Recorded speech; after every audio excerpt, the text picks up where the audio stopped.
잡히나 보고 이제 정식 변호사님 중심으로 잡아. 정식 녹화입니다. 이제. 그러니까 우리가 뭐 간단하게 이제 오늘은 이제 우리 박근혜 대통령의 헌법재판소 변호사와 또 이 사법재판 형사재판의 변호사를 연구하신 최명성 변호사님을 모시고 탄핵 당시 상황과 현재 민심이 달라졌는데 이에 대한 이제 몇 가지 질문을 드리고자 합니다.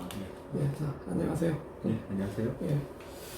변호사님 먼저 박근혜 대통령이 변호사로 헌법재판소에서 선임이 돼서 이제 그 상황까지 좀 한번 처음부터 좀 말씀을 좀 해주시겠어요? 짧게. 네, 짧게. 그러니까 당시에 어떤 거 위주로 좀 말씀을 드리면 될까요? 그래서 이제 뭐 선임된 뭐 배경이라든가.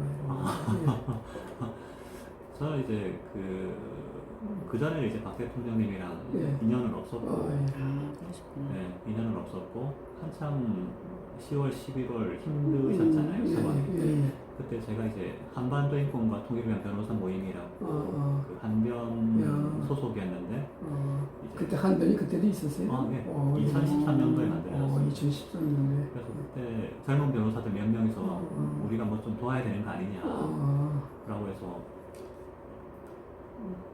뭐 돕고 싶은데 뭐 방법 있냐 라고 했는데 그 중에 한 친구가 우연히 이제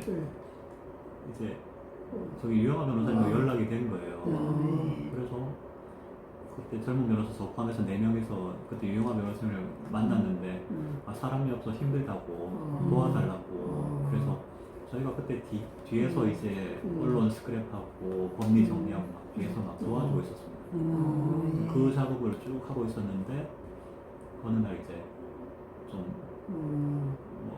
들어와 달라고 변호인으로 들어와 달라고 뭐 그런 얘기를 하시길래 처음에 이제 저도 어린 마음에 좀 무섭고 회사도 그만둬야 되고 그래서 한 2번 정도는 제가 좀 시간을 달라는 식으로 넌저시 이제 저도 거절을 했죠. 근데 나중에 상황이 너무 그렇다 보니까 마지막에 이제 저도 어쨌든 들어가게 됐죠.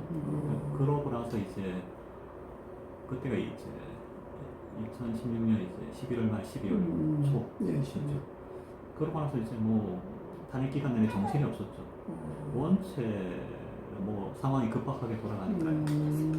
뭐 당시에 뭐 헌법재판소에서는 이게 기록도 많고 불러야 될 증인도 많고 이런 상황인데 뭐 3월 13일까지 다 끝낸다면서 엄청 쪼아댔지 않습니까? 당시에 뭐 저기 민주당이나 이런 데서는 뭐 1월 달에 끝내라, 2월 달에 끝내라 계속 압박하고 그런 상황에서 사실 뭐 정신 없었죠. 그냥 다들 당시 대리인단 변호사들 다 주말도 없고 밤낮 없이 그냥 일했죠.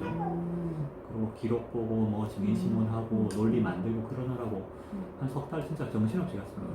근데 참 그 스트레스 많이 쌓이는 일이었죠. 한마디만 하면 오너로 해서 이렇게 욕만 하고 그 재판전 가면 이건 뭐 헌법재판관들이 이게 가운데 있는 재판관들인지 국회 쪽 편인지 모를 정도로.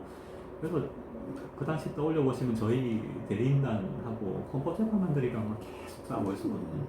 그러니까 너무 이렇게 말도 안 되는 재판 진행을 하니까 저희가 증인 신청하겠다고 하면 그것도 기각하고 또 뭐 저희가 뭐 태블릿 PC 감정 보고서 이거 검찰이 갖고 있으니까 보자고 하니까 그것도 기각을 하고 뭐 고영태 녹음 파일 그거 나왔으니까 그것도 제대로 검증해보자 하니까 그것도 기각하고 다 기각했거든요. 뭐 그렇게 해서 그냥 결론이 그냥 넘어가요. 사실상 결론을 내놨던 것 같아요. 결론을 내는데 그냥 변호인들도 선임돼서 그대로 그냥 넘어간 그런 결과가 된 거예요. 그래서 야, 정말 8대0 진짜 말도 안 되는 통진당 해산할 때도 사실 한 명은 반대 의견이 있었는데 그래서 뭐 재판관들도 사실 다 죽을 수 없으니까 이게 의견이 갈려버리면 서로 반대편한테 공격당하니까 그렇게 내부적으로 좀 전원일치로 좀 맞췄다는 얘기들이 많더라고요. 어쨌든 좀 그래도 일국의 대통령의 탄핵 여부를 결정하는 그런 역사적인 자리인데 그런 식으로 절차도 안 지키고 뭐 실체적으로 뭐, 뭐도 없었는데 서로 그렇게 입을 맞춰서 결론을 내린다는 것 자체가 좀 너무 어찌 보면 한심한 일이죠. 그렇지. 네. 그 당시에 뭐 주변이나 네. 집안 분들의 반대 없으셨어요? 선임하실 때? 그 반대는 많았죠. 와이프가 처음에 놀래서 어, 되게 그 선임됐다고 그러고 이제 얘기했더니 되게 놀라더니 다음날 얘기하자더라고요.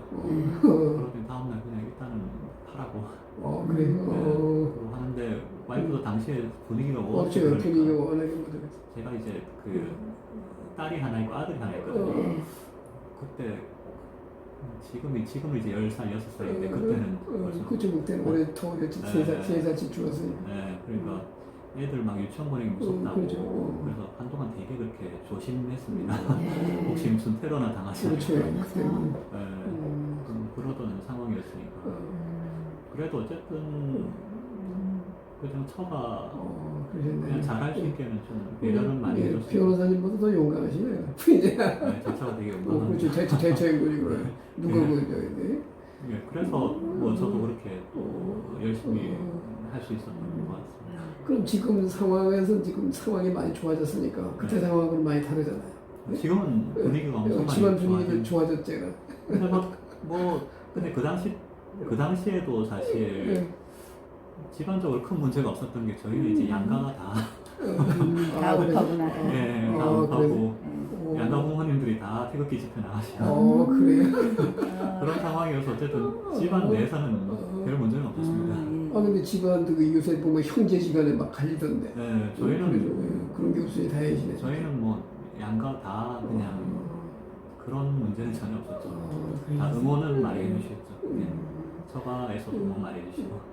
그때 그 헌재 재판 당시에 뭐 태블릿이나 뭐 이런 걸 가지고 좀 물고 늘어졌으면 예. 변호인들이 지금 결과가 좀 달라졌을 것 같은 저것도 있는데 그때 결과는 너무들 사실 안 달라졌을 거예요. 안 그래서 달라졌어요? 저희가 초반부터 네.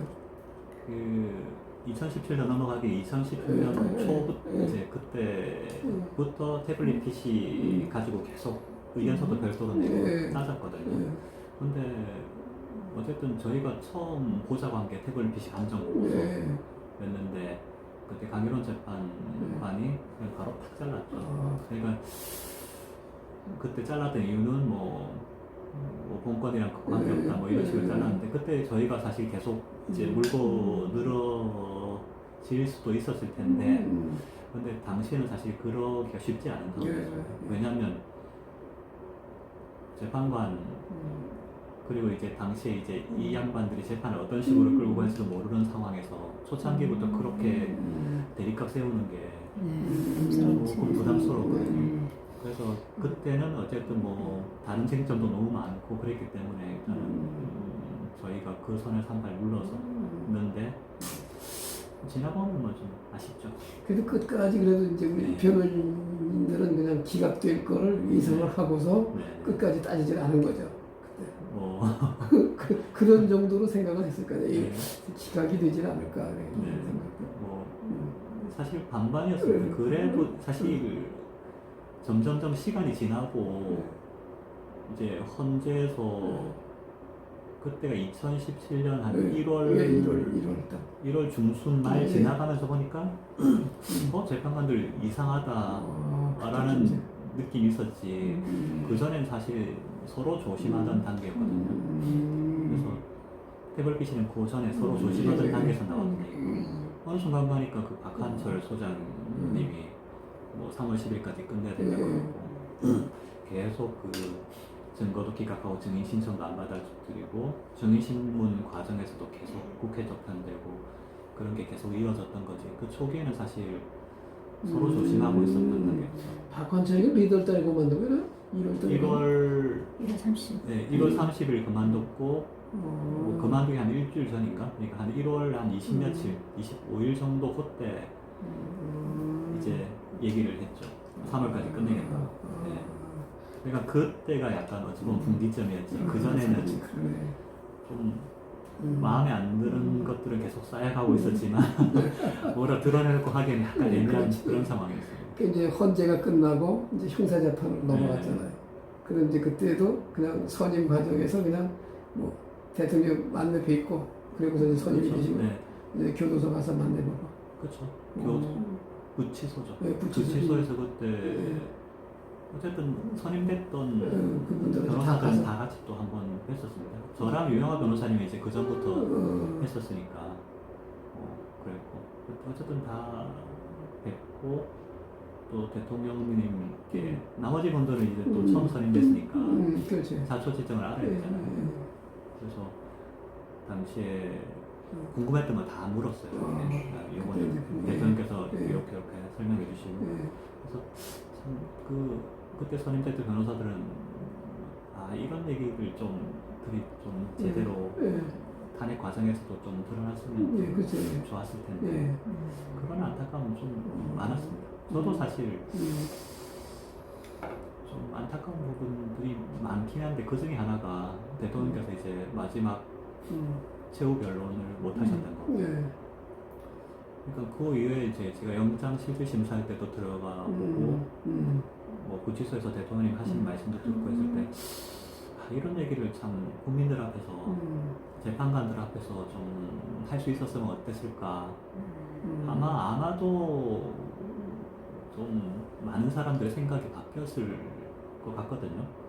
근데 당시에는 참 저희가 이제 그래서 원래는 대통령께서 나오시기로 돼 있었어요. 네. 그래서 하신다고 하니까 뭐 국회 측에서 반발할 때 나오시면 뭐 바로 신문하겠다.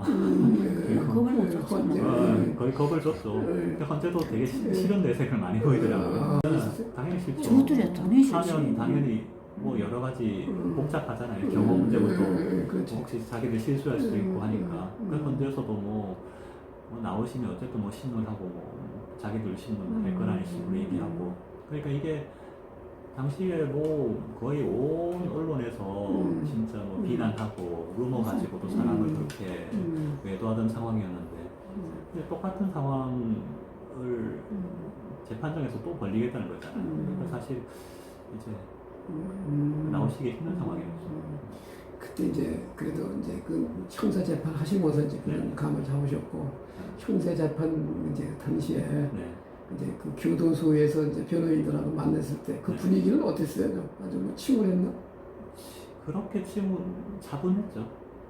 차분했는데 그래도 그 이제 저랑 유영아 변호사님 말고 나머지 분들은 이제 좀 나서시니까 원래 되게 좀 낯을 좀 가리셨어요. 그래도 이제 1시간 뭐 이상 쭉 지나가니까 또 되게 또 편해지셔서 그러니까 원래 되게 좀 따뜻한 분이세요. 따뜻한 분이고 막 농담도 막 잘하시고 그런 분이신데 처음에 낯만 좀 가리시고 그 이후에는 재판 과정에서도 어쨌든 뭐 변호사들한테도 이제 먼저 말도 잘 붙이시고 농담도 하시고 뭐 항상 그러셨어요. 그렇게 뭐 증인 신문 하다가 뭐 엉뚱한 증인이 막 엉뚱한 얘기 하잖아요. 그러면 뭐 저거 아니라고 실제는 이렇다면서 다 써주시고 요거 잘 보시라고 하면서 그리고 뭐 증인신문상 변호사들 만들어오면 또 다 읽어보시고 요건 좀 이상한데 이거는 왜 만들었냐고 하면서 또 물어보시고 이렇게 일일이 다 챙기셨구나. 네, 다 챙기시죠.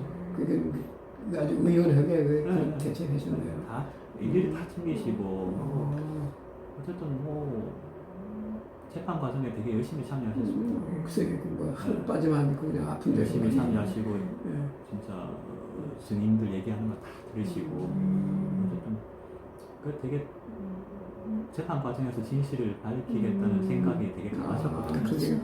근데 이제 이게 재판을 하다 보니까 점점 그게 아닌 거죠. 그 힘든데 자꾸 법원에서는 일주일에 4번 주사회 재판 강행하고 어쨌든 말도 안 되는 영장도 또 재발부하고 그 중간중간 어쨌든 여러 가지가 이제 과연 이게 정상적으로 재판이 되겠나 하는 이제 의구심을 가지게 됐고 그게 확신이 되면서 그래서 이제 그때 10월 16일인가요? 그때 어쨌든 총사퇴를 했죠. 그 대통령의 불참 결정은 대통령 본인이 내리십니까? 당연하죠. 변호인들이 뭐 저 자문을 받거나 그래서는 아니고. 그러니까 이제 그게 고전부터 네, 좀 그런 얘기들이 조금씩 있었죠. 예, 너무 재판도 너무한다 이런 얘기부터 해서 그래서 어쨌든 대통령께서 최종적으로 결정을 내리셨고 근데 그런 결정 내리실지도 모르겠다는 건 한두 달 전부터 약간은 이제 느낌은 있었던 상태예요. 일단 이제 결정 내리시고는 이제 변호인들도 접견을 안 한 거예요. 그렇죠. 유영하 변호사님이 이제 하시죠. 예, 유영하 변호사만 이제 심부름권으로 이제 왔다 갔다 한 거고. 도태우 변호사님이 그 이후에 민사 대리를 예. 하셔서 아마 몇 번 가셨을 거예요. 네. 지금은 아닌 것 같은데 어쨌든 그런 상황이죠. 그럼 개별적인 뭐 서신 왕래는 있으신가요? 그런 걸 일절 안 하시잖아요. 그래서 그런 건 안 하고. 뭐 저도 그 편지는 보내는데 본인은 그냥 일절 안 하고. 왜냐하면 그거 자체가 그래 그거 자체가 또 힘이 되고 뭐 이제 그거 자체가 사실 또 분란을 일으키잖아요. 그럼 좀 손해신 분 같은 게 없으세요? 아니 뭐 서운할 거 전혀 없죠. 왜냐하면 그거 뭐 감옥에 계신 그렇지. 분이 그냥 안타까울 뿐이지. 그럼 수임료 같은 건 뭐 정상적으로 받으셨어요? 수임료. 그때 다들 뭐 탄핵할 때는 뭐 거의 못 받은 거 형사할 때도 형사할 때도 사실 경비 사무실 경비 정도 받았고 집에 가져갈 정도는 아니었죠. 그렇지 그런 정도는 아니었어요. 거의 사무실 경비하고 없을 정도. 딱 그런 거. 그 대통령 주머니 사정도 지금 굉장히 어려운 걸로 비춰지는.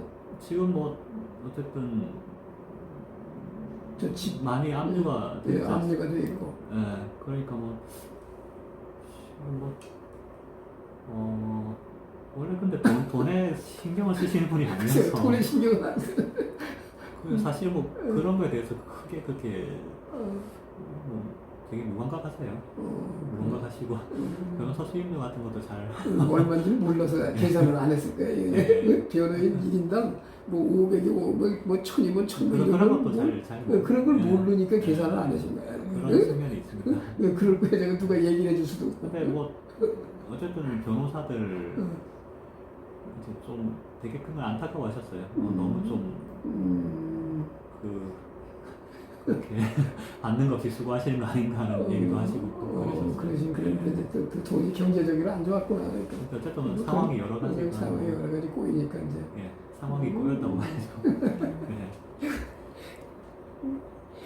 지금까지 그 재판 과정을 이제 우리 변호인들은 열심히 하셨잖아요. 최선을 다하셨는데 결과는 안 좋고 결과가 안 좋기보다는 뭐 이제 본인이 이제 그렇죠. 재판을 결정하셨으니까 총사퇴를 하시고 재판 거부를 하신 거니까. 재판을 거부하셨으니까. 그래서 당신 입장에서는 사실 재판 결과가 의미가 없었죠. 이게 뭐 20년이 나오든 30년이 나오든 무기가 나오든 그 자체는 의미 없이 그냥 나는 어쨌든 불리한 재판 거부하겠다. 딱 그러신 거니까.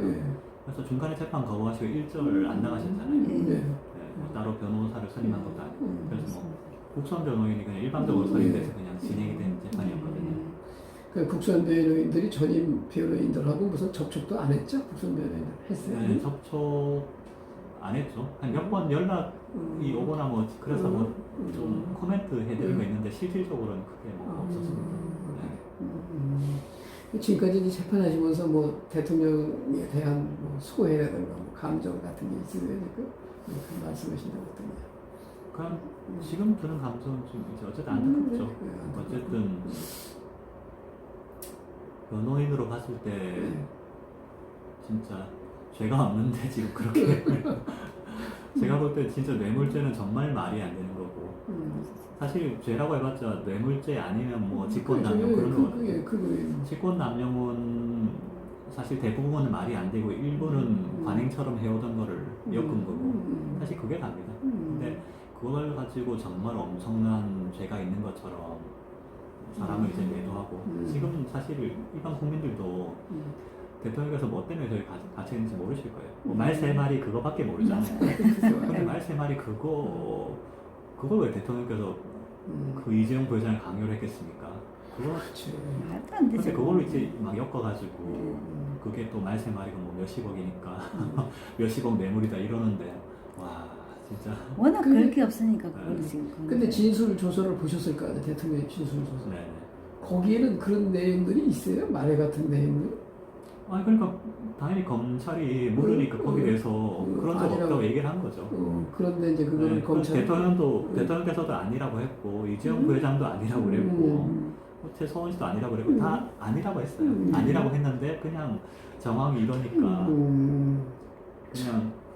그냥 묵시적으로 그래서 그 판결문에 나오는 게 어떤 묵시적 청탁이거든요. 부시의 정탁이 그래요. 그러니까 뭐 대통령님과 이재용 부회장이 이제 독대 자리에 있었는데 서로 말 얘기는 이런 방법도 없었다.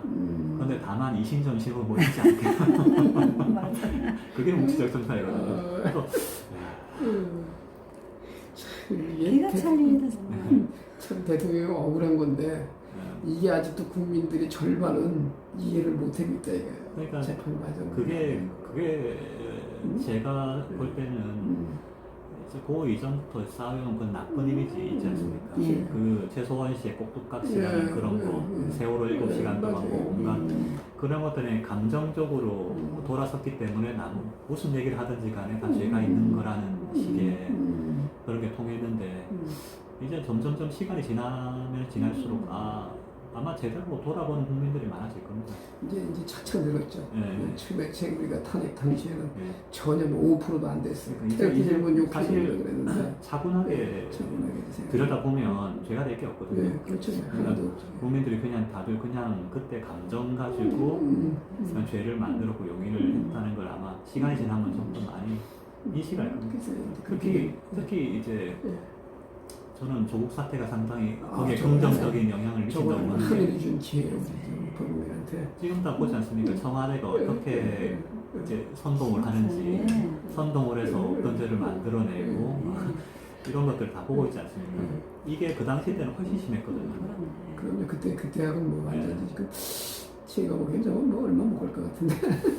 청와대 어쨌든 그냥 인과에 따라서 지은 죄는 받아야겠죠. 예, 그렇게 이제 처벌이 될 거예요.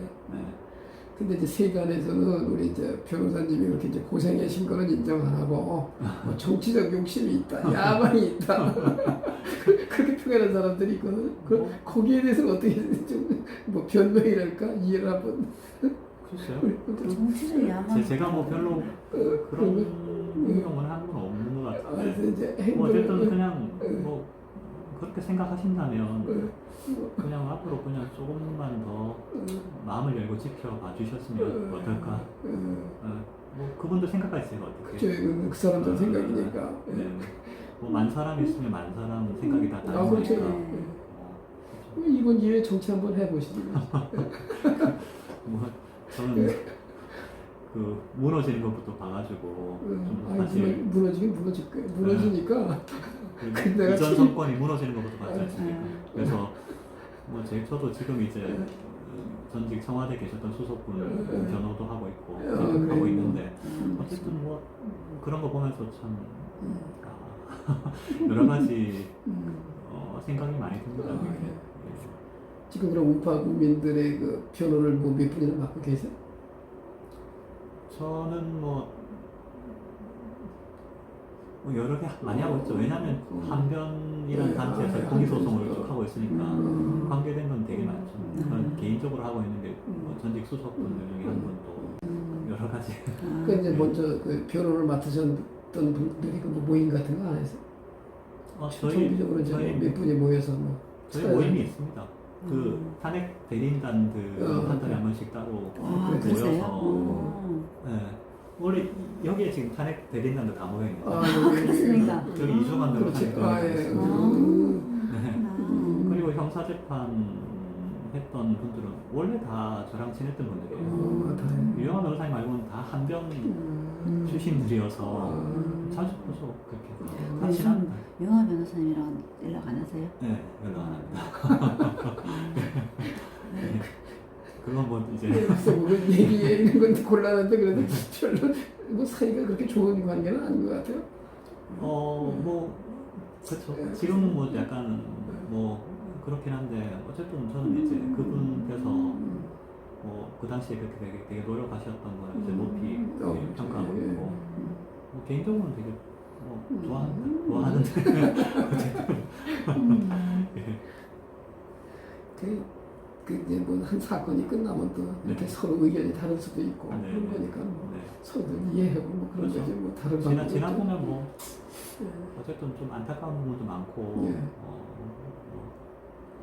제가 좀 더 잘 도와드렸어야 되는 게 아닌가 예. 생각도 들고 예. 뭐 당시에는 사실 여러 가지 좀 충돌도 많고 그랬는데 돌아보면 아쉽죠. 예. 그렇죠. 충돌이 좀 적고 이렇게 사이좋게 했으면 네. 좋았는데 그게 이제 잘 안 네. 됐으니까 네. 그런 게 이제 좀 아쉬운 부분이 있죠. 네. 앞으로 이제 우리 변호사님한테 그래도 젊은 법조인에 속하시잖아요. 그렇죠? 네. 아직 네. 다르면 엠모드하우스에서 오셨는데 저도 오래 기다리셨거든요. 아 그래요? 한 10분 안에 끝낼게요. 이제 이 나라 그 법조인들의 네. 좀 생각이 많이 바뀌어야 돼요. 솔직히 말해서. 그래서 그게 중요해서 저도 네. 이제 지금 한변 모임하면서 그런 우파 젊은 법조인들 네. 계속 만나고 얘기하고 네. 이제 모으고 있거든요. 그래서 네. 많아지고 있습니다. 많아지고 있는데 네. 어쨌든 젊은 법조인들이 네.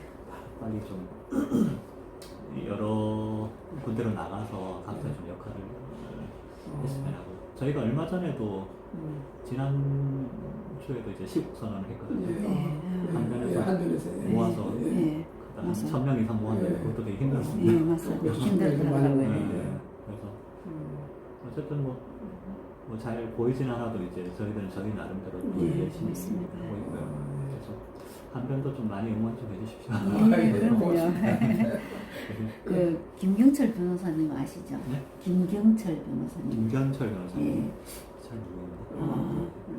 김경철 변호사님이 그분이 검사 생활도 9년 동안 했었고 네. 그 대구지방법원에서 뭐 단독 판사도 예. 좀 하시고 네. 이러셨나 봐요. 네. 그분이 우리 집회를 한 번도 안 빠지고 나오시거든요. 아, 그래요? 예. 항상 뒤에서 이렇게 다니시는데 아, 예. 그분이 아주 세심한 부분까지 체크도 잘 해주시고 예. 우종찬 기자 뒤에서 이렇게 그분이 우종찬 기자님 그렇게 예, 계속 도와주는 예, 거예요. 그분이 그것도 한번 만나봤으면 좋겠다 그렇게 말씀하시더라고요. 예. 얼마든지 우종찬 기자님은 그렇게 그래도 자주 연락하고 뵙고 예. 얼마 전에도 한번 역시 법원 앞에서 만났는데 그래서 예.